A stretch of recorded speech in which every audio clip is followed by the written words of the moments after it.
هو ازيكم عاملين ايه؟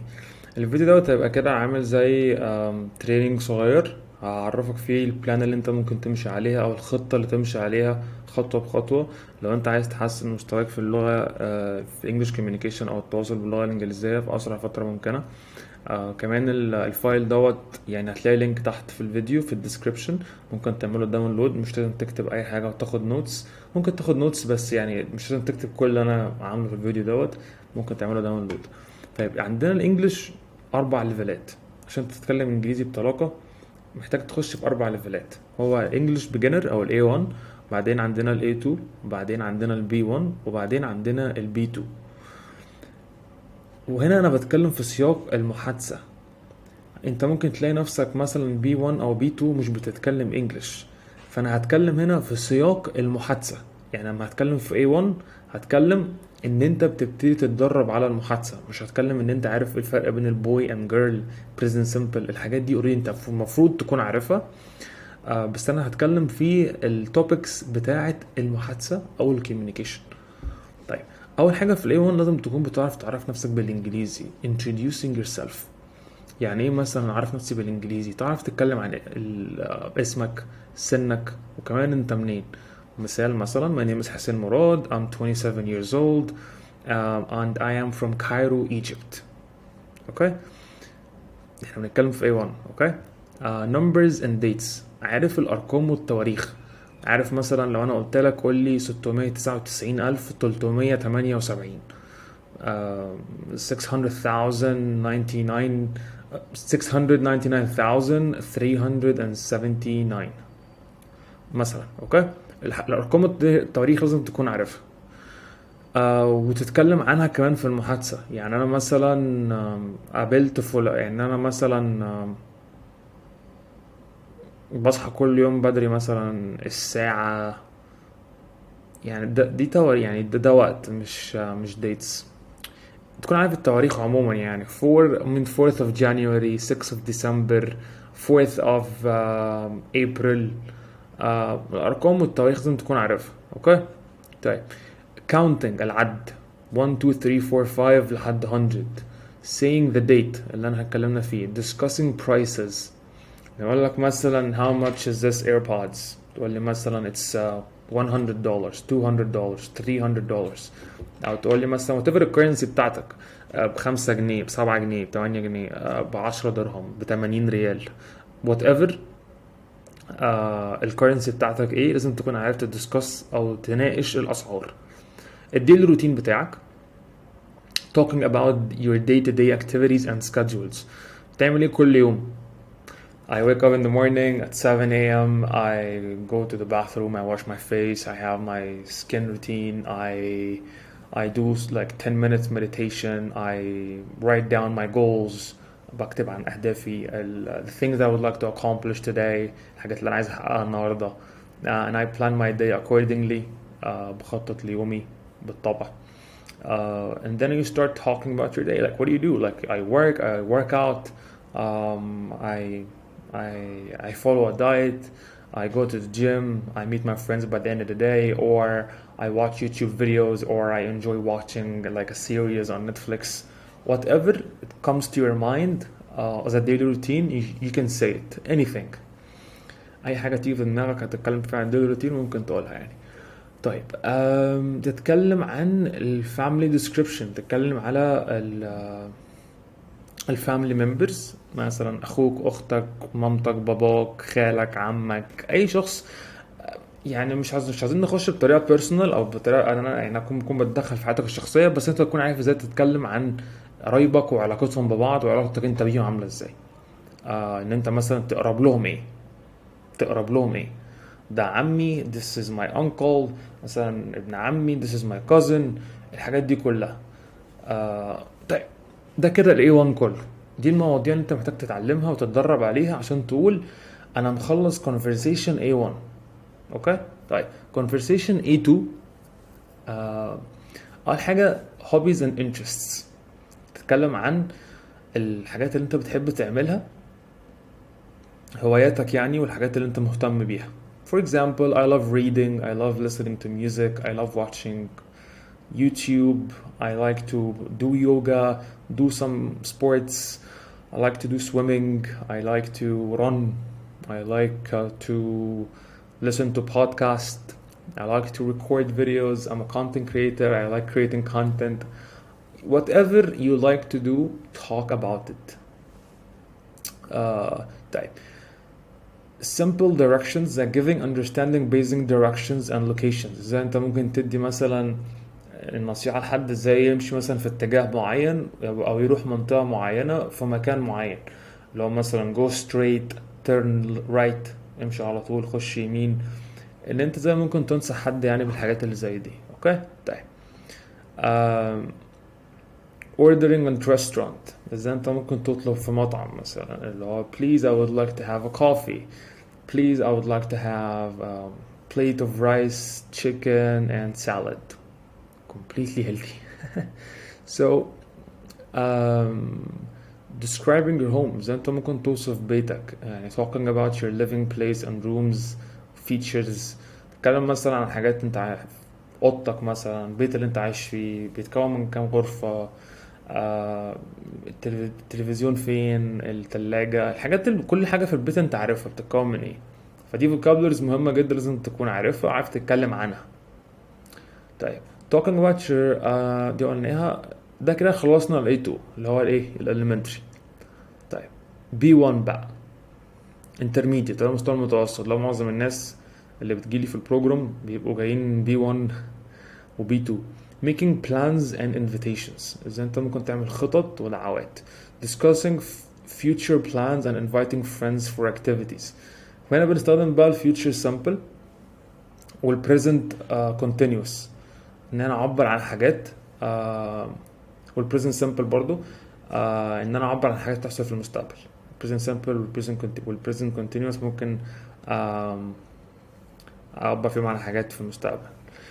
طيب مثلا I'm planning actually now to travel to New York for example. Yeah, let's have a party upcoming Friday. Let's go and meet one of our friends and just let's chill and let's do some I don't know, like a night movie and watch whatever we want. تتكلم عن حاجات انت هتعملها, حاجات كلها هتحصل في المستقبل. expressing opinions. ازاي تعبر بقى عن آرائك.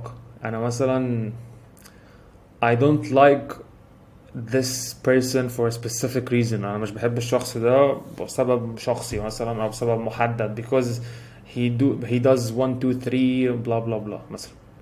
expressing opinions. مثلا عايز اقول مثلا ان انا شايف ان الشخصية الناجحة هي الشخصية اللي بيبقى عندها strategies وعارفة ازاي ممكن تنظم وقتها. So I believe so much in the person who is the successful person is someone who is able to manage his time and have certain strategies that will allow him to manage his time accordingly. For me, I believe so much in time management, time blocking, maybe running different projects at the same time and following a sprint, and using some like strategies to manage his time. It's I would say it's a guaranteed method to achieve success. طيب خلينا نقول برضو ان اللي انا اتكلمت بيها دي ممكن تعدي ال A1 او تعدي ال B1, بس ده الليفل اللي انا عايز كل الكلاينتس اللي بشتغل معاهم يوصلوا له يعني. بس anyways كده لما الكلاينت بيشتغل معايا بشوف هو واقف فين وبديله طبعا نصايح وبديله طبعا written advices, حاجات مكتوبة يتدرب عليها بحيث انه يخلص السيشن ويخلص البروجرام اللي هو فعلا يكون مستفيد. طيب agreeing and disagreeing and expressing simple viewpoint talking. I believe ان احنا اتكلمنا في حاجة شبه دي بالظبط, ان انت ممكن توافق يعني تأجري ان انت توافق على حاجة, disagree ان انت متوافقش على حاجة, وتexpress simple viewpoints يعني تتكلم مثلا على وجهة نظرك ايه, شايف وجهة نظرك ايه مثلا في حاجة معينة في موضوع معين. talking about past experiences, حاجات بقى حصلت لك في الماضي, شغل مثلا قديم في شركة معينة. I used to work at Vodafone UK. I learned a lot of things. I learned English. I learned how to deal with angry customers. I learned how to manage my time. I learned how to show up every single day with a smile on my face because by the end of the day I represent the company and I have to make our customers happy. They just talk about anything that happened in the past, and you talk about your opinion and what did you learn from it. لو انت خدت بالك الموضوع كله عامل زي العربي بالظبط، نفس لغتك، انت مش بتخترع حاجة، اللي انت حسيته واللي انت فكرت فيه بتحاول literally حرفيا تقوله زي ما انت حسه بس بالانجليزي. في الاول الموضوع بيبقى صعب بس مع الوقت وبالبراكتس الموضوع بيبقى سهل. narrating events and stories from the past دي حلوة جدا، والموضوع ده challenge شوية وصعب ان انت تبتدي تتكلم على حاجات حصلت في الماضي وقصة حصلت في الماضي. انا قابلت فلان وقلت له يعمل كذا وهو قال لي، كل ده using the past simple.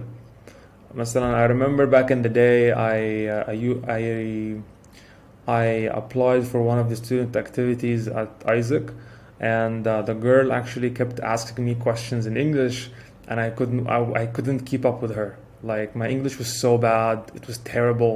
But that day I made a decision that I'm going to learn English in the fastest way possible, and I learned English literally in 3 months.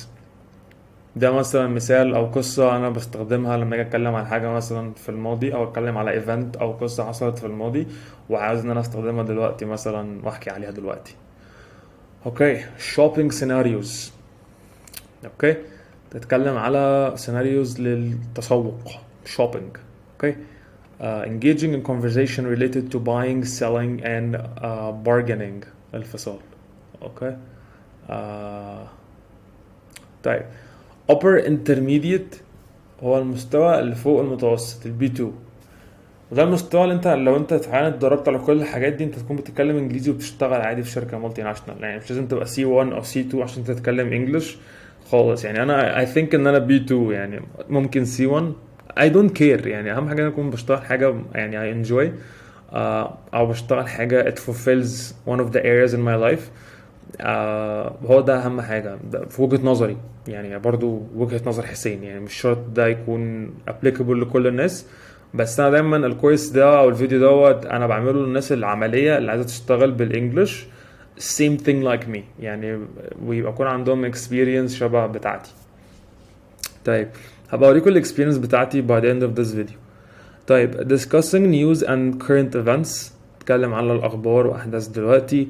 sharing thoughts and recent news stories and developments, environment and social issues، تتكلم على احداث، يعني افكارك، تتكلم على افكارك وارائك في احداث لسه حاصله، قصص وتطور في مشاكل اجتماعيه. conversation about climate change، ممكن تتكلم عن الوقت، عن الطقس مثلا والجو بيتغير ازاي. social issues، مشاكل اجتماعيه. possible solutions in career job interviews. possible solutions والحلول طبعا المشاكل دي، وبنتكلم في حاجه تانية برضو زي الكارير والجوب انترفيوز. خلينا بقى اديك شويه تفاصيل عن الموضوع ده. speaking about career aspirations، ايه الحاجات اللي بتلهمك في الشغل اللي انت حابب تشتغله. experiences، خبرات and handling job interviews. طيب هي interviews او interviews، يعني it doesn't matter، يعني الطريقه اللي انت بتحب تقولها ولا باي شكل مش مهم، interview ولا interview، صدقني by the end of the day it doesn't matter، اهم حاجه تكون بتعرف تتكلم انجليزي. travel experiences and descriptions، يعني خبراتك في السفر والديسكريبشنز. طيب خلينا بقى نتكلم الديتيلز شويه عن الحاجات دي. اوكي، narrating travel stories، تتكلم على قصص مثلا وانت مسافر، experiences، خبراتك في السفر ده، وتوصف اماكن. بس طيب additional notes، دي شوية نوتس كده عن البلان ديت المعمولة اللي هتساعدك ان شاء الله تتكلم بسرعة جدا. A1 و A2 levels بتركز على الديلي يوز vocabulary، يعني الفوكابلري انت تستخدمها بشكل يومي. simple sentences structure، تبقى جمل بسيطة جدا. my name is حسين، I live in Cairo، my whatever بقى، عادات، habits، facts أو حقائق. uncommon and common phrases, repetition and practices are the key. B1 level بتبتدي تتكلم عن varied tenses and enhanced vocabulary، تتكلم على بقى أزمنة مختلفة، وبتتكلم ان انت ازاي تماستر الفلونسي او الطلاقة بتاعتك من غير ما ان انت تركز على ان انت تكون بيرفكت. it doesn't matter ان انت تكون بيرفكت، اكيد هتعمل اخطاء في الجرامر، بس اهم حاجه ان انت تكون بتتدرب يعني. اوكي طيب. B2 بينجز في complex topics، زي مثلا ازاي تعرف نفسك بطريقه more advanced، ازاي انت ممكن مثلا تستخدم expressions و idioms، ازاي ممكن تستخدم شويه تفاصيل ان انت تكوميونيكيت رساله معينه في دماغك انت عايز تقولها ل... او تديها لشخص معين مثلا في الانترفيو. اوكي طيب. خليني اوريكم الاكسبيرينسز بتاعتي والحاجات اللي ساعدتني ان انا ممكن يعني الحمد لله اشتغلت في شركات مالتي ناشونال كتير، ودلوقتي حتى بشتغل. وعايز اوريكم الاكسبيرينس بتاعتي. اوكي ده لينكدين بتاعي. آم، دي الشركات المالتي ناشونال اللي انا اشتغلت فيها في الاول. آم، طبعا الموضوع يعني كان صعب جدا، بس as long as ان انت يعني بتشتغل على نفسك and you work hard you take courses، وان انت دايما بتحاول دايما تطور من نفسك، آه، هتلاقي دايما فرص بتجيلك لحد عندك. مش هتحتاج ان انت تتعب زي في الاول، يعني التعب قدام مش بقى التعب زي دلوقتي. انت دلوقتي في اهم مرحله في حياتك، سواء انت في الكليه او لسه متخرج او بقالك مثلا سنه او سنتين بتشتغل. الحاجات اللي بقولك عليها دي يعني صدقني هي يعني ايه العصارة بتاعت السنين اللي فاتت. انا عامل بروجرام اسمه انجلش كوميونيكيشن فور كارير سكسس، بساعد الناس ان هم يتعلموا انجليزي في اسرع فتره ممكنه. وبيتعلموا انجلش كوميونيكيشن، يعني انا مش بعلمك بقى جرامر وفوكابلري، انا الطريقه اللي بشتغل معاك بيها 1 تو 1، بشتغل معاك على الفوكابلري والجرامر بتاعك زائد كمان الكونفرزيشن، وبعلمك ازاي تتكلم مع اجانب بشكل يومي بحيث ان يبقى الانجليزي ديلي روتين. ودي الطريقه اللي انا اتعلمت بيها انجلش. عشان انا كمان الباك جراوند بتاعتي كانت مدرس عربي، انا ما كنتش مدرس انجلش، ما كنتش اي سي مثلا، ما كنتش اي جي. فانا عارف الطلاب اللي انا بشتغل معاهم هم كانوا واقفين فين، عشان انا عديت بكل المراحل دي. وعارف كمان يعني ايه السرعه، يعني ازاي نشتغل، ازاي نتعلم انجلش بسرعه عشان نشتغل. انا شخصيا اتعلمت انجليزي في 3 شهور وكنت فانا في الكليه. وساعتها بعدها يعني بعدها حرفيا ب4 شهور كنت شغال في يعني في فودافون يو كي، واتكلم انجلش عادي جدا مع اجانب عادي كانه عربي. بس فلو انتوا انترستد ممكن تحجزوا مكالمة من اللينك اللي في الديسكريبشن. هتلاقوا الكالندري لينك، هتختاروا الميعاد وتختاروا الوقت، وبعدين انا شخصيا بعمل معاكم مكالمة كوتشنج على زوم، بشوف فيها الانجليش ليفل بتاعكم وبشرح لكم البرنامج. لو انتوا اكسبتد معايا بنشتغل مع بعض.